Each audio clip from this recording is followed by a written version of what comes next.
you for joining us this afternoon. My name is Rob Greenland. I'm one of the directors of Zero Waste Leeds, and you may have come across the fact that we've got a project called Leeds Fashion Futures, and this week is our Leeds Fashion Futures week, and it's basically a week to look where we're looking back a bit at some of the kind of history and heritage of the city around clothing and textiles and fashion, to also then look forward really and think what can, you know, how can we learn from things that have gone on in the past, but then see how things can be different in the future kind of as well. And I mean, there's those of you who know a little bit about clothing and textiles in the city will have come across the name kind of Montague Burton. So I'm really pleased that we've got Jacki and Bob Lawrence with us this afternoon, who are going to give us a talk on one of, you know, a man who is one of the key figures in the history of clothing and textiles in the city. And then we'll have a bit of time at the end as well to ask some questions to Jacki and Bob. So please put any questions that you've got in the comments below this video, and then we'll come to those at the end. But before we get started, I'd like to welcome Mel Roberts as well from Leeds Civic Trust, because one of the other things that we've been working on, you know, for this Leeds Fashion Futures project is a Leeds textile trail. And Mel, could you just tell us a little bit about that project? Hi Rob, thank you for having us. It's been a real privilege to work with you on this project. Yeah, we've been working with the RSA, Zero Waste Leeds and Leeds Museums and Galleries to bring together a textiles trail. So it's to look back at the rich heritage of textiles in the city, but it's also got an element of participation on this map. So in future, when it's being launched this week, but in future the idea is that people can add their own memories or recollections or places of interest or people that have had significant involvement in the textile industry in Leeds. I don't know if it's helpful for me to just go through a few of the stops that are currently on the map. So there's quite a lot of interesting things, and we tried to cherry pick a few stories to bring to life the textile heritage of the city. So we've got things such as people like Richard Ostler, John Barron, who probably is the fast fashion king of Leeds, really. He brought fast fashion to the world. We've then got people like Isabella Ford, who was the head of this, so she was a unionist who was also a suffragette, who campaigned for fair pay. I mean, it's a real variety. Obviously, Marks and Spencer's, we couldn't not have. Yeah, we couldn't not include them. Yeah, and then obviously with Bob and Jacki, we've got Montague Burton on the map as well. So it's an interactive trail, and it'll be launched later this week. So I recommend that people take a look at it. But for now, this is just a little bit of a taster of who's on the map. Yeah, no, thank you. And as you say, we'll put a link to the map once it's ready under this post, and we've written it on our social media as well. So yeah, no, thank you for working with us on that. Thank you. And yeah, we've got Bob and Jacki with us this afternoon. I know we've done quite a bit of work with you at the trust before. Yes. Yeah. Good. So, Bob and Jacki, they've done a lot of talks for us as a trust, but they do a lot of talks about other people as well, don't you? Yes, we do. But you represent the East Leeds Historical and Archaeological Society. Oh, Jacki, my Welsh accent always butchers it, doesn't it? But never mind. Real sort of community stalwarts and have a really interesting history and really interesting careers yourselves as well. So we'll probably hear about that as well during the talk. Yeah. No, thank you. Well, could I pass over to you, Jacki and Bob? What me and Mel will do, we'll disappear from screen for a bit. If I pass over to you to talk about Montague Burton, and then we'll come back at the end, and I'll be keeping an eye on kind of questions on the Facebook page, and we'll have a bit of a discussion after that as well. All right. Thank you. Thanks, Mel. Thank you. See you in a bit. Oh, well, good afternoon, everybody, and thank you for inviting us to come and give this talk. As Rob said, we're actually going to look at the life and times of Montague Burton, who, in spite of being an extremely modest man, was actually the biggest player in the clothing and textile industry in Leeds in the 20th century. But he didn't come from Leeds. So let's find out where he came from and how he arrived at his final destination as being the largest clothing manufacturer in the world. What interest could I be to anybody? I am no different from any other Jew in Leeds. And this is a quote that Sir Montague Burton gave to a reporter from the Jewish Record. And I think it just underlines the nature of this man, who created the largest multiple training organisation the world has ever seen. Over a 30-year period, from very humble beginnings, and with a loan of £100, which he borrowed from his uncle, he built a clothing empire which catered for 25% of the male population of this country, an achievement considered by some, even today, to be without parallel through industrial history. So he began life as Meshe David Orzinski, was born on the 13th of August 1885 in Kirkel, in the Kovno province of Lithuanian Russia. He was the son of Hyman Yehuda and Rachel Elke Orzinski. In his early years, he studied at the Slobodka Yeshiva, and he was regarded as an outstanding scholar, particularly in terms of his knowledge of the Torah. At age 15, fleeing anti-Semitic pogroms and armed with the £100 which he borrowed from his uncle, he managed to leave Russia and arrived in England in 1900. So this is a picture of the young Montague Morris Burton. When he arrived in England, probably from Hull, he couldn't speak a word of English. So he's 15 years of age, he's completely on his own in a foreign country, and he hasn't got the language, and immediately sets out about to learn the language and make a life for himself. And his first business venture that he goes into is he starts selling goods from door to door. And at this time, he is so poor that he can't even afford to get his boots mended. And the soles of his boots are actually tied on with string. In 1903, he opened his first shop in Chesterfield. And here we've got a picture of him outside of the shop. It was a general drapers and tailoring company, trading under the name of Cross Tailoring. And at this time, he was living in digs. And in order to better himself and to absorb the culture of England, he used to borrow his landlady's daughter's homework books in the evening so he could pore over them and improve his language and improve his knowledge. By the time he opened his second shop in Mansfield in 1908, he had become known as Morris Montague Burton. By 1910, he had 10 shops stretching from Chesterfield to Manchester, and he was buying his stock from wholesale manufacturers in Leeds. So he wasn't manufacturing himself at this stage, he was buying in from wholesale manufacturers in Leeds. He got married in 1909 to Sophia Amelia Marks, the daughter of Morris Marks, nothing to do with the Marks and Spencer's Marks. And it was a long and happy marriage. They had 4 children, Barbara born in 1909, Stanley born in 1914, and the twins Raymond and Arnold born in 1917. And here's a photograph from the wedding, which took place on the 23rd of March 1909. It's a lovely photograph. You can see that Montague Burton is not a very tall man, but what he lacked in inches, he made up for in stature. And this is the lovely photograph of the children. Barbara standing, Stanley seated in the middle, and the twins Arnold and Raymond either side. The year after his marriage, in 1910, he became a naturalised British citizen. And that happened on Valentine's Day, 14th of February 1910. Here we see the 1911 census, which shows that he's living in Sheffield with his wife and his daughter Barbara.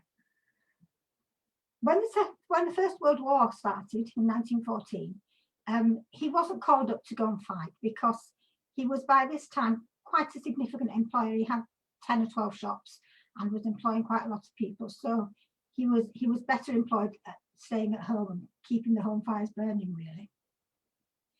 By the end of the war, he was joined by his brother Bernard, and At this point in 1919, Montague decides to go into the manufacturing business for himself because he's not really happy with the kind of service he's getting from the wholesale manufacturers that he's buying his goods from Leeds.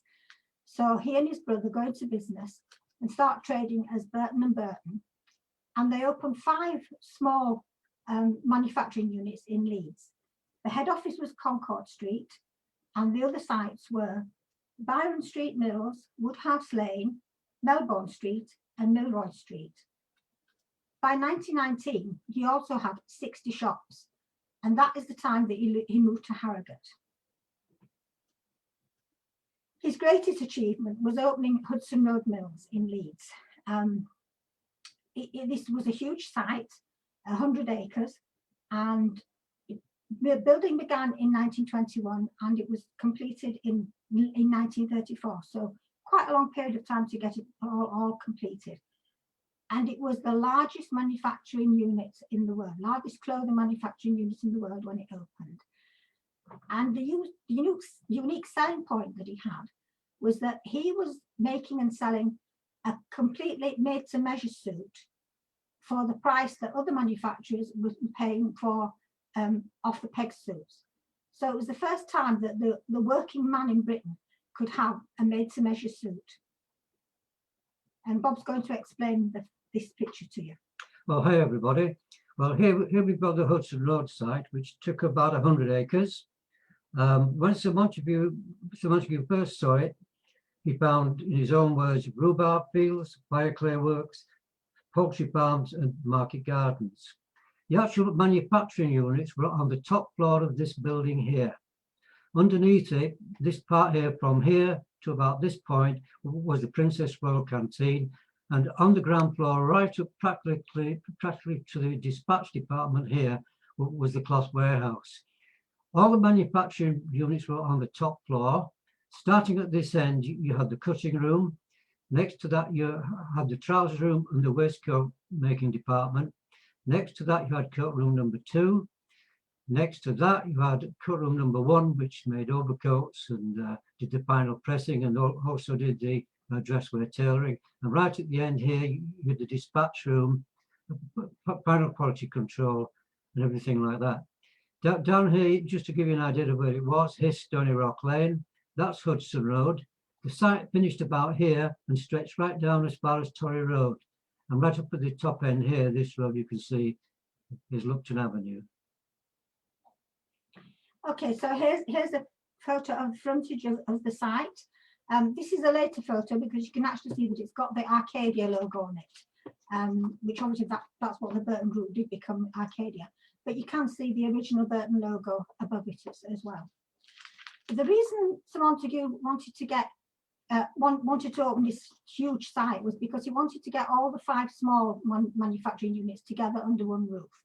So it was designed by a very well-known architect, Nathaniel Martin, and the changeover from the 5 little units to all getting to be in one place took place over a weekend with no loss of production. And this place was so big, it eventually had more than 10,000 workers there. Then not only did they have a huge manufacturing unit, they also had every possible welfare amenity for the staff. So for example, there were 3 canteens. The very largest canteen, which was the Princess Royal Canteen, and we've got a photograph here from the opening of that. And that was for the manufacturing staff. There was also a smaller canteen for what we refer to the staff canteen, so that for office staff. And there was a director's dining room. And here we've got a picture from the opening of the canteen, the big canteen, the Princess Royal Canteen, on the 9th of October 1934. The canteen had the best of everything in terms of the equipment, and the food was of very high quality. It wasn't necessarily exotic food, but it was certainly very good quality ingredients, cooked well. And this is one of the things that Montague Burton was always key to do, which was provide the best he could for his employees. So as well as the canteens, there was chiropodist on site, there was a doctor's on site, there was a dentist on site, there was even a sunray room. So really everything that people could possibly need. He employed a cordon bleu chef to oversee the canteen, and it was subsidised. It didn't make a profit.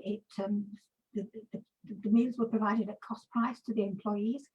Under 16s didn't pay at all, and as I say, the food was of the very highest quality. In fact, once a visiting dignitary who was being served lunch in the canteen remarked that he'd been given the same food as the workers were having, and Sir Montague said, "If this food wasn't good enough for my guests, it would not be good enough for the workers who make this business.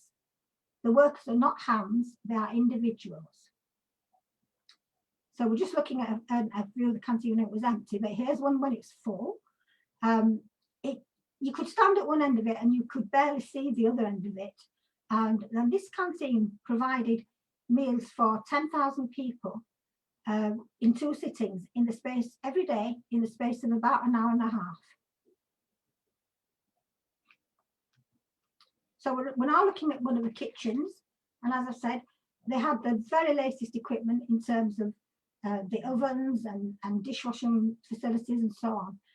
Everything about the site was top notch. Everything was the best that money could buy. Here we're looking at the first aid department. It was always staffed by a nursing sister, and occasionally, or at certain times, the doctor came. Obviously, with such a huge operation as that and the machinery that was in the factory, there were accidents. So this canteen, the medical centre was there to deal with accidents, but also to deal with any employees who just were not feeling perhaps quite well at that time. And they had the restrooms where they could go if they had been involved in an accident. They could go to the restrooms to recuperate, or if they just weren't feeling very well, they could go down to the restrooms. There was an optician on site, there was a dentist, there was a chiropodist, there was a sunray room where under supervision people could use the sunray lamps.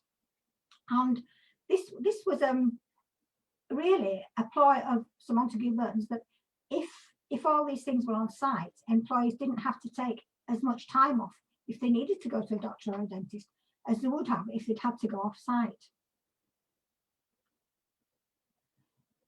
Lots of famous people visited the Montague Burton site, and if it was a male visitor, if it was a man, the first thing that happened was that when they came on site, they would be measured up for a suit, and then they would choose the materials and the linings and so on. And by the time they'd completed a tour of the factory, which was a couple of hours, maybe 2.5 hours, they would be presented with the completed suit. So here we've got Don Badman, the famous Australian cricketer, being measured for his suit when he visited. And this is England cricketer Bill Bowles being measured for a suit prior to his departure for Australia in September 1932. 2 years later, Burton's made the suits for the entire visiting Australian cricket team in 1934. By this time, in the early 30s, Montague Burton is becoming internationally known. And in 1931, he was knighted for furthering the cause of industrial relations and international peace.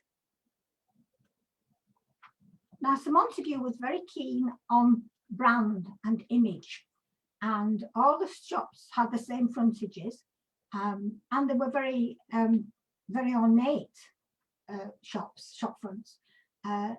Beautiful green marble and gold lettering, and all the shops looked the same. They all had the same front, so you could immediately recognise the Burton shop whichever town you went in. And there were at one point 660 shops throughout the UK. Another thing about the shops was that the bigger ones had billiard halls on the floors above the selling floor, and this was a marketing ploy on Montague's part, because he thought that if men were going to the billiard hall, they would have to pass the shop front and see the goods that were on display and would be tempted to go in and buy. And there was also another reason for this as well, that Montague was a teetotaler, and he thought that by providing billiard halls, it would be a way of keeping men away from the pub. So the shops were quite large, they were quite ornate. And here we've got an artist impression of the one that was at the corner of Duncan Street and Briggate. I'm sure a lot of you will remember the Burton shops that were in Leeds, because they were quite significant ones, that were the ones that were in Leeds. This is 1939 register, and it shows that Montague Burton is living with his wife, and one of the twins, Raymond, is still at home, and they're living in Harrogate. And also their daughter Barbara is living with them, although she is married by that time. She does have a different surname. When war broke out in 1939, Burton's became a quite significant part of the war effort, not only because they were manufacturing from uniforms, but because, for example, the management and staff and employees clubbed together to provide the funds to buy this Spitfire, which was called the Montague B. When it was commissioned, it actually went to a Polish air brigade. Sorry, hello. Squadron. Air squadron. Yes, sorry, went to a Polish air squadron, and it did quite a few sorties over France. And in fact, some of the pilots who flew it were actually awarded the Croix de Guerre by the French authorities. It eventually moved on to Canada and was used as a training vehicle in Canada. So by the beginning of the war, Burton's were clothing 25% of the male population of the UK.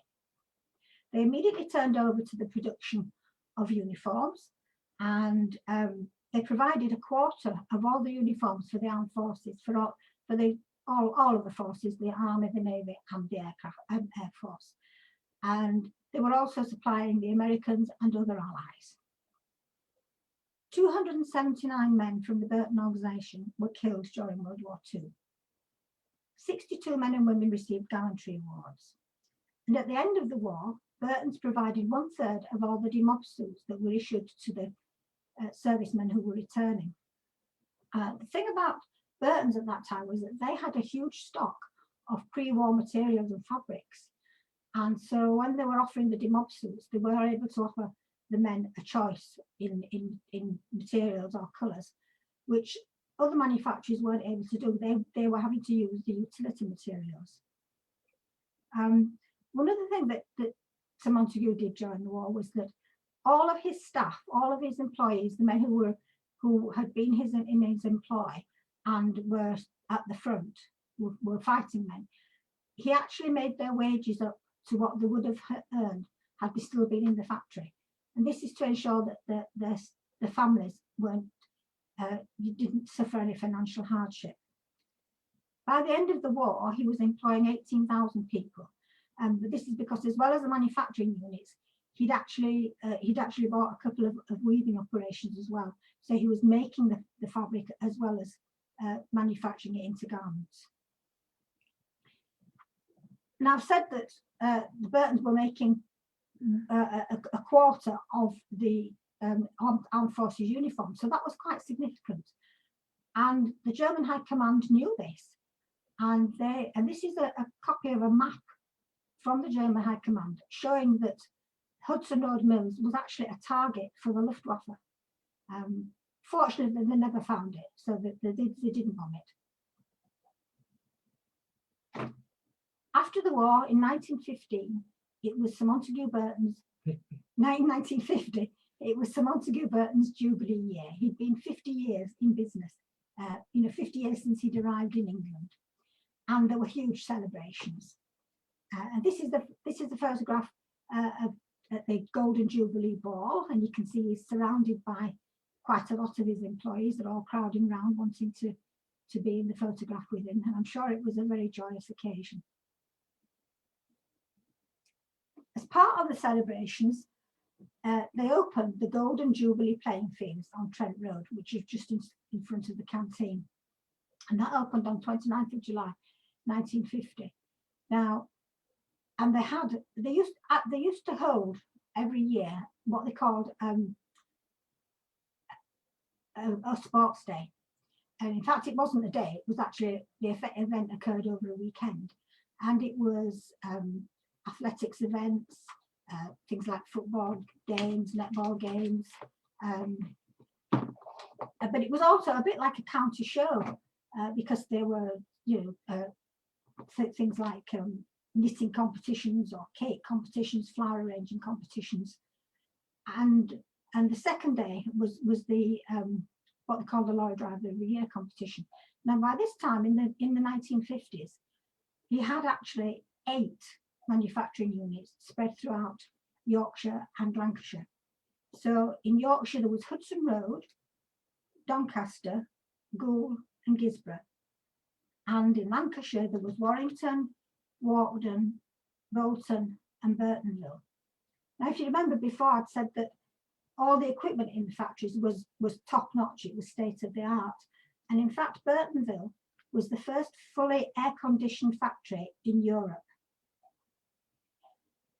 So the second day of this sports day was the Lorry Driver of the Year competition. And it was a skill competition for drivers of these big lorries, Burton lorries. But it wasn't only open to Burton employees. Actually, other employers in the city who had fleets of these vehicles, their employees took part as well. So we just looked at a lovely photograph of a Burton van from the 1950s, but here's one from the 1925s, and I do think it's a rather splendid vehicle. So we're going to now look at life in the factory, and I'm going to hand over to Bob for him to do that. In the 1950s, Leeds was a thriving industrial city. It had a population of about 500,000, as opposed to like now we have a population of 780,000. But back in the 1950s, there were lots of trades which young school leavers could choose from.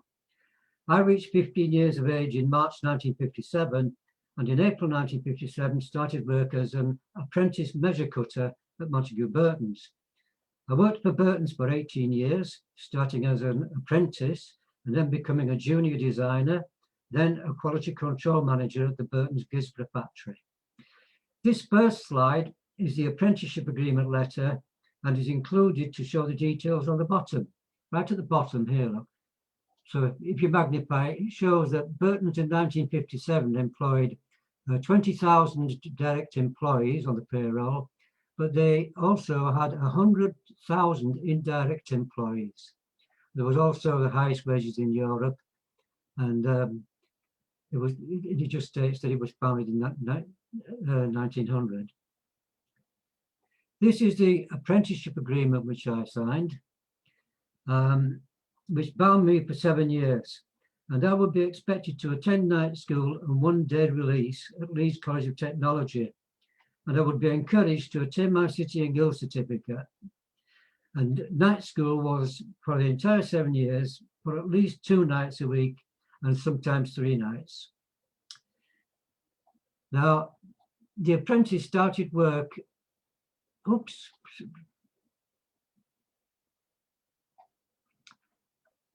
a 6-week probationary period, being paid a basic wage of £3.7 and 6 for a 44-hour week. After signing this agreement, wages rose by 15 shillings to £4.2 and 6. And after a period of training, the apprentice could earn bonus on graduated piecework. And top bonus rates were achieved as the apprentice developed with age, skill and experience.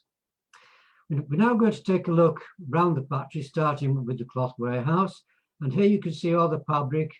It's all coming folded and actually cuttled rather than open out and on a roller.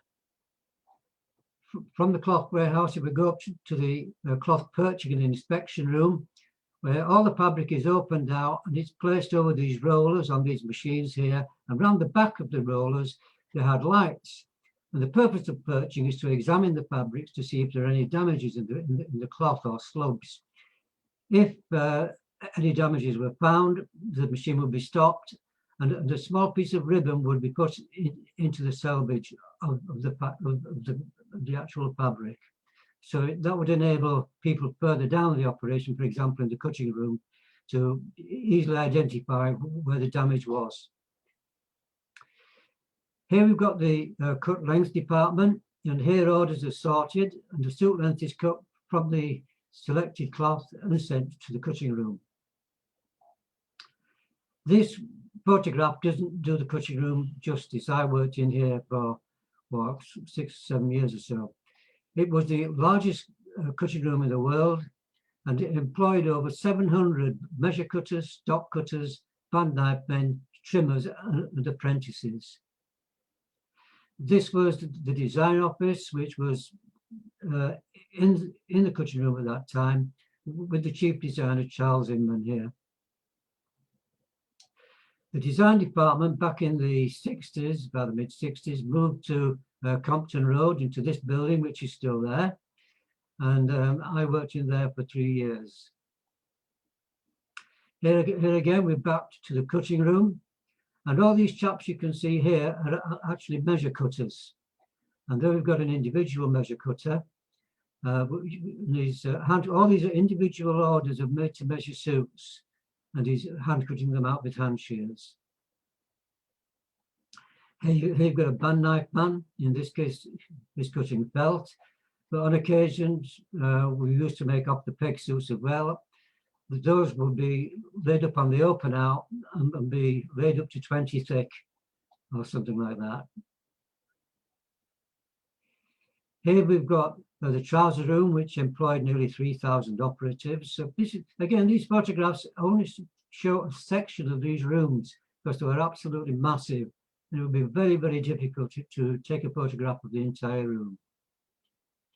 Here you've got coat room number 2, which was next to the trouser room. And here you've got coat room number 1, which housed the hand tailoring department. All these chaps here are dress wear tailors or hand tailors. They also made overcoats in this department. And then after that, we came to final passing and quality control.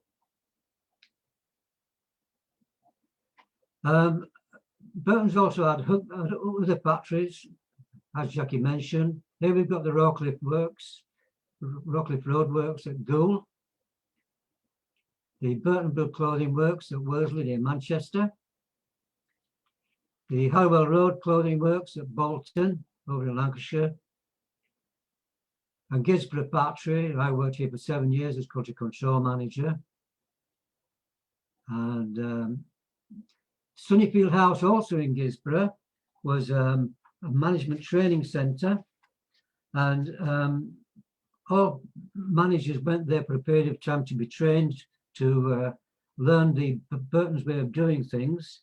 Burton's bought this building in 1954, and they had it until 1972. And when Burton's employed new salesmen in the shops, they used to come up here for a week, and they would learn the ropes here. Then they go back to their particular branches. Okay, so we've looked at some of the operations in the factories, but what was the legacy of Sir Montague Burton? Sadly, Sir Montague Burton died on the 21st of September 1952 while speaking after a dinner in Leeds. It was actually a dinner held at the Great Northern Hotel, and it was for his executive board and management team. His funeral was held at Chapel Town Synagogue, followed by interment at Gilderson Cemetery at Gelded Road, Leeds. And this is a photograph of the funeral of the hearse, and thousands of people lined the streets in Leeds to see the hearse go past. Now, at the time of his death, Sir Montague was living in Harrogate, which at that time didn't have a Jewish cemetery, although Sir Montague had always hoped and wished that there was one in Harrogate.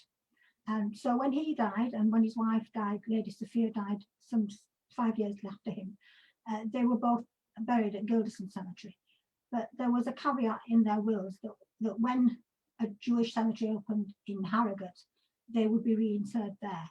And that's what's happened. The Jewish section of the cemetery in Harrogate was consecrated on the 24th of May 1964, and Sir Montague and Lady Sophia were reinterred there as the first burials in that cemetery.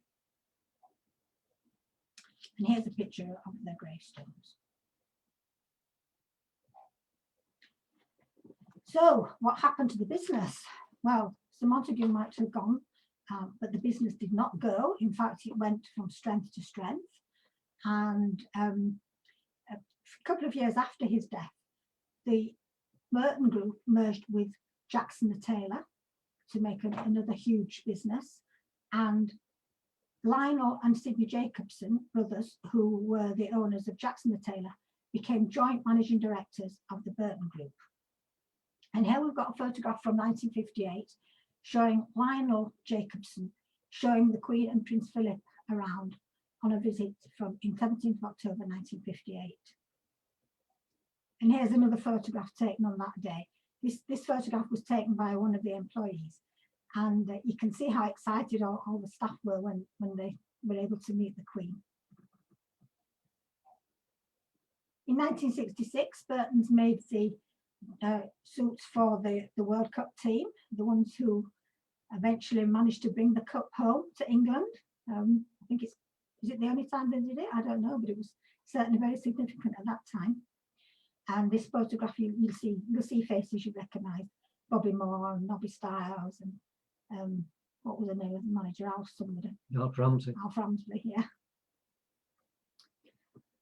This is the blue plaque, which is on the wall at the Hudson Road Mills, which was placed there by the Civic Trust. And it says, Montague Burton, the tailor of taste, making good quality made-to-measure suits for a week's wages. Burton created a mass market. This Hudson Road quarters, begun in 1921, was by 1925 the largest clothing factory in the world, eventually employing 10,500 people. So we've looked at his working life and what he achieved, but what of the man? What was the man like?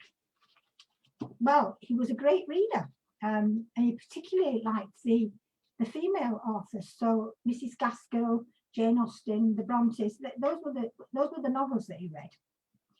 He was very proud of being Jewish, and he believed in the rebuilding of Israel. He was a great orator. Particularly, he was very much in demand as an afternoon speaker at places like the Rotary Club. And as we've said, he sadly died after giving an afternoon speech to his own people. He was a magistrate. He was a director of an insurance company. He was the life president of Harehills Synagogue. He was president of the Leeds Talmud Torah. He was president of the Judean Club. He supported many charities, both Jewish and non-Jewish. He endowed several chairs at different universities. He wasn't political, he wasn't affiliated to any particular party, but he was liberal with a small L. In fact, he was actually asked to become Lord Mayor of Leeds in 1924, but he declined this honour. He didn't particularly want to do that. He was a great believer in the League of Nations, and he actually thought that had there been more cooperation between the UK and the US in the early 1930s, that perhaps Hitler wouldn't have annexed Austria in the way that he did. He was an honorary director of letters from Leeds University and a fellow of the Royal Society. He worked an 18-hour day. He was a workaholic, but he took 6 weeks to 2 months off every year to go cruising, and he went cruising all around the world. Now, when he was off on his globe trotting and his cruising, he wrote home. He wrote many letters home to his daughter Barbara, and he kept a diary. And eventually, these jottings were made into a book, and it was which he edited really, and it was called Globe Girdling: Being the Impressions of an Amateur Observer. And this book actually ran to 2 volumes, and all the proceeds from it were actually given to charity. And we've just got a couple of photos from the books showing some of the places that he went. So this is visiting Singapore. And here he is in Hollywood in the States. So when he was visiting New Zealand, for example, he was hailed as the largest customer of New Zealand wool in the whole world. So the Burton Group, the Burton organisation, was buying more wool from New Zealand than the whole of the rest of the world was. So there were huge, significant orders from New Zealand from the Burton Group. He was an extremely wealthy man, which was only his due because he'd certainly worked hard for everything he'd got. But he could also be very frugal, I think he was an adopted Yorkshireman. For example, he insisted on reusing envelopes.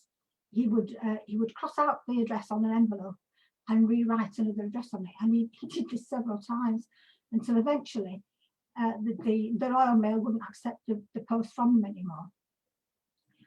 I think the whole character and ethos of Montague Burton can be summed up by a quote he gave when he was being interviewed about his charitable work.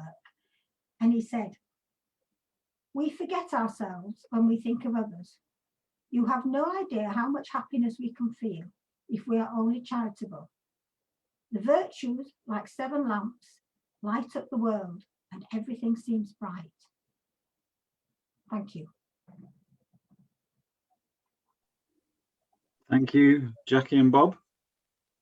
No, that was really interesting. Thank you. Would you mind? Can you stop sharing your screen now, and then we can come back. I'll come back in as well, and we can open up to questions. You're gonna have to go out, I think. There you go. There you go. That's it. Yeah, fantastic. Thank you. No, that was really, really interesting. I mean, I think the thing that I find most interesting is both the fact that you've looked a lot into the life of Montague Burton and the business itself. But I mean, you both worked for Burton's. Is that right? That's right. Yeah. Yeah. I was amazed. I mean, and I wondered if this is something we can learn from this. I mean, Bob, the idea today of an apprenticeship that lasts 7 years, it's incredible, isn't it? I mean, and quite were you saying a couple of evenings a week you'd be studying as well? Yeah, that's right. I mean, I went to night school for 7 years, but you see, it wasn't all about night school. That gave me the academic side of it, and the technological side of it. But Burton's themselves gave me an amazing training, and it's something I would always be grateful for because it set me up for the rest of my life. I became quite a highly skilled clothing technician. That was the term, and I could operate any machine in the factory, all because Burton's taught me stuff like that. I became a technical designer, which meant that I understood fully if a very popular designer came to me with a drawing, I'd be able to interpret that and create all the patterns for it to enable it to be made in the factory. And that was my job as a technical designer. But in terms of the apprenticeship, the training in those days was second to none for young men or women for that matter. All my friends either served 5 or 7 year apprenticeships, whether they were printers or engineers, and those kind of apprenticeships I don't think exist nowadays. No, not at all. No. And I mean, that's interesting because I mean, one of the themes we're looking at through the Leeds Fashion Futures project is around kind of valuing our clothes more. And I think we both don't value our clothes, but also probably don't value the skills that go into making our clothes, do we? Do you know what I mean? We often end up buying cheap clothing, and we've got no idea, of the actual skill that goes into making an item of clothing. Well, everything went overseas. That's the thing. I mean, it started with Europe behind the Iron Curtain, and it's finished up in the Far East. And strangely enough, all of the technology which is involved in creating today's clothing all came from the West. So all the lower technology industries, like my industry, was sort of farmed offshore kind of thing. So now, as a nation, we seem to be concentrating more on finance and high technology. No, it's true, and it's interesting because it's one of the questions we've been looking at. The business I don't know if you've come across called Community Clothing, that is a social enterprise that's looking to basically create more employment in clothing manufacture in this kind of country. Patrick Rand, who's on the Great British Sewing Bee and things, he's helped to set it up. But you'd hope that in some, at least some of the higher skills that we could have more of those kind of here. Mel, did you have any questions yourself at all? I noticed one around the people working at the factory. Yeah. Also, I'm interested in what Bob and Jackie think about the future of obviously Burton's were such a high street brand and their shops were visible. You know, I didn't know about the billiards. I think that's fascinating. But you know, there's going to be obviously a few more gaps in the high street now with more shops closing. You know, if you've got any reflections on that, really. I think it's very sad. I think it's been coming for a long time. I think COVID has just accelerated it, really, hasn't it? Unfortunately. But yeah, I think it is a great shame that we're losing all these brand names that we have grown up with. I mean, you know, we're in our 70s, so you know, we've grown up with all these brand names, and they're all disappearing. And I wonder where it's all going to end, to be perfectly honest, or how it's all going to end. Yeah, I mean, it is really sad. And I mean, just for anyone who's watching who hasn't seen the detail, I think so the Burton brand has been bought by an online retailer, hasn't it? I think by boohoo.com. Sorry, Boohoo, that's right. Yeah. So I mean, one of the things you mentioned in your talk is that even though the brand name will be lost, if you look closely, we will never lose those absolutely some amazing kind of shop fronts that are still there, aren't they? They're not Burton's anymore, but if you look, you can often recognise a Burton kind of shop in a new town, in a kind of city or town. And I mean, that's the other thing. Having listened to your talk and read up a little bit more, I mean, he just strikes me as a fantastic entrepreneur. Do you know what I mean? In terms of kind of coming to this country age 15, you know, setting up a factory just a few years after that in Leeds, and then a really good kind of retailer. I mean, does that come across in your reading up on him, just that he was he was clearly a very smart kind of businessman? It was a remarkable man, you know, and that was apparent right from his being a young boy. You know, when he was still in Lithuania, he was a very able student. He was regarded as an expert. Right. Yeah. When he was at the university, when he was 14, 15 years of age. So it was there right from the very beginning. Yeah, no, I really kind of, the best of every opportunity that came his way, I think. I think there's an awful lot more about Sir Montague than what people maybe perhaps don't realise so much. He was very much a visionary, and I think he would have been equally as comfortable in today's world as he was back in the 1930s or whatever. He could see ahead. He was an absolute. He had a brilliant mind, and I mean, I have every admiration for him, and that admiration stems right back to 15 years of age, to the very first film that Burton showed me in the very first week I worked there. It showed me the history of Montague Burton's, and immediately I was impressed, and I thought, what a remarkable man or young man to come over here. He didn't speak the language, and yet look what he did. Look what he achieved. Yeah. I think you were 15 at the time when I was 15, and I was impressed. And I thought to myself, "Cracky, if he can do that, I can have a go and try my best to do what I can do with my life as well." You live up to it, did you? Well, I didn't quite do that, but the thing is, in those days back in the 50s, there was an awful lot of role models like that. People could latch onto and think they're the kind of people I would like to emulate. And Sir Montague was certainly one of those people. That's a really interesting point about being a visionary, I think, because you do get, I think if the factories have kept going, I mean, obviously all the fashion changes have changed in menswear, and men don't wear suits like they used to do.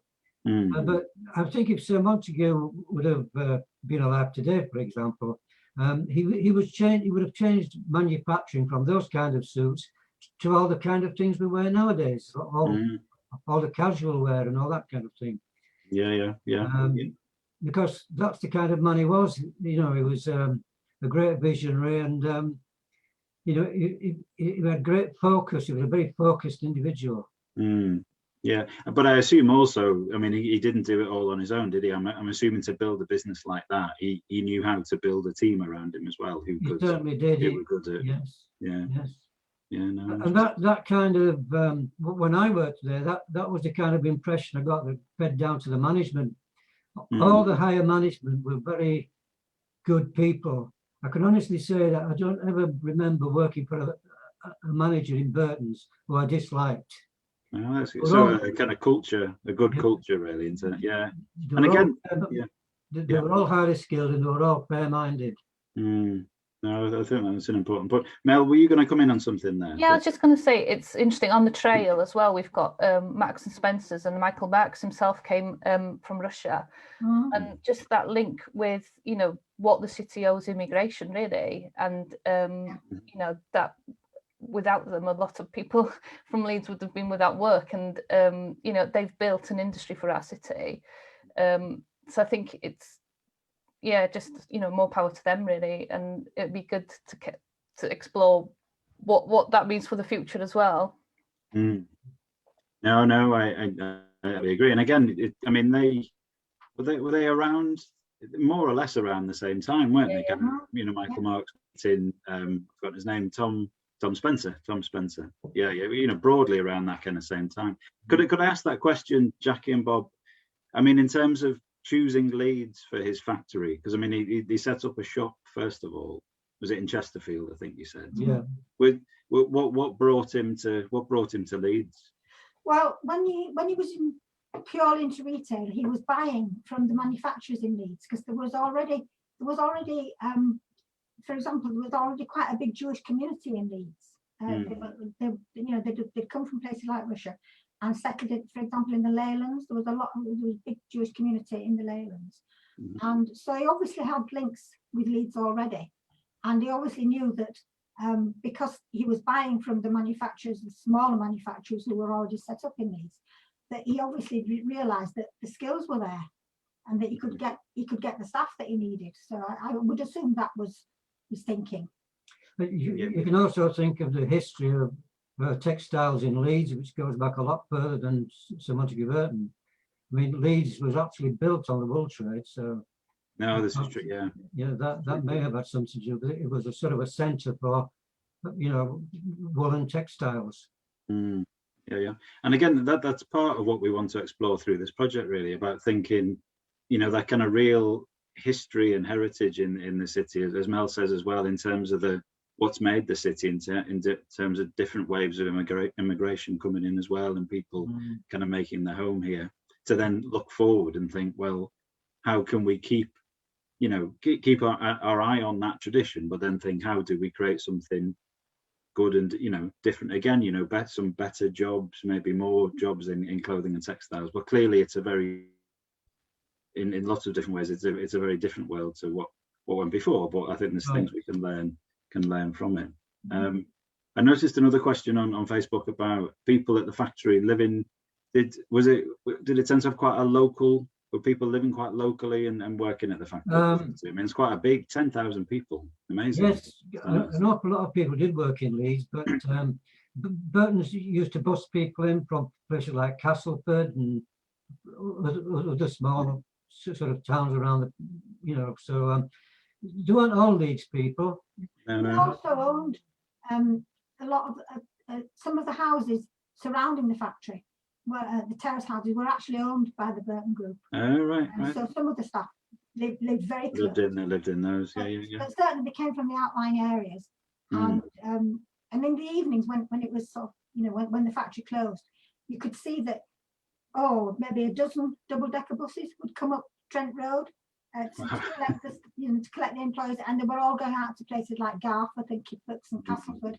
And so on. And you've also got to remember that Burton's employed families. They always used to encourage people to have their children work there and have the families work there. So it was a very family-orientated business. How about the kind of the gender split in terms of different roles? I mean, obviously it was a very different time in terms of, kind of men and women, and sometimes the wages people were paid. Was there quite clear divisions in terms of jobs that may be more for men and others more for women? All the cutters were men in those days. I would say practically all of the machinists on the factory floor were women, so it was entirely different work. In the offices there were mainly women or young girls. But there were mainly male managers Yeah. Right. Yeah. Oh, yeah. yeah, but Mainly supervisors, men managers. Mm. well, yeah, that's true to a point, but most of the supervisors over the shop floor were actually women. And I worked in Gisborough factory, and the trouser room manager was also a woman, and all the supervisors were also women. So Mm. the factory manager was a man. I was a man, obviously, as quality control manager, and there was a coat room manager who was also a man. So in terms of managers, there were more at the higher ranking. It was mainly men. Yeah. But when you came to the welfare side of the business, it was mainly women. Mm. No, I mean, one reason I ask is because there's a couple of other kind of points on our Mel which relate to, kind of strikes in the city. That my impression is they were often led by women in terms of the, fighting for better conditions, basically. I mean, Leeds was one of the earliest places for women to grow up in that way with Isabella Ford.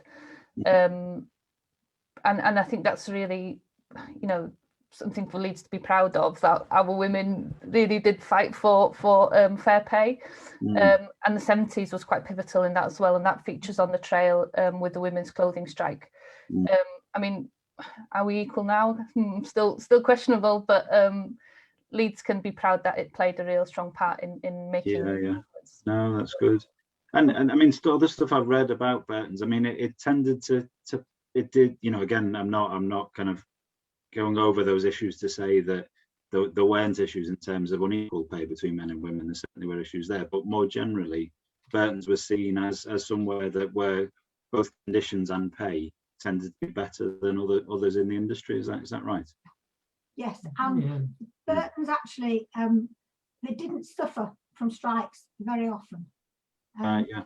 And in fact, in the major strike, which was in 74, something like that, I think it was. In the early 70s. Yeah. The Burtons did actually come out on strike in the end, but they were the last company that came out on strike. A lot of the other smaller companies they came out straight away, but the Burton staff took some persuading actually to come out. And because the Burtons were always known to be paying above the average salary wages anyway. Yeah, that's right. Yeah. So they didn't have the same issues. No, they seem to really invest in their workforce. I mean, anywhere you get a sunroom from your employee, you're on to a good thing, aren't you? And what was it? 10,000 people fed within 90 minutes at lunchtime. That is some catering operation, and with a cordon bleu chef. I think that's pretty good.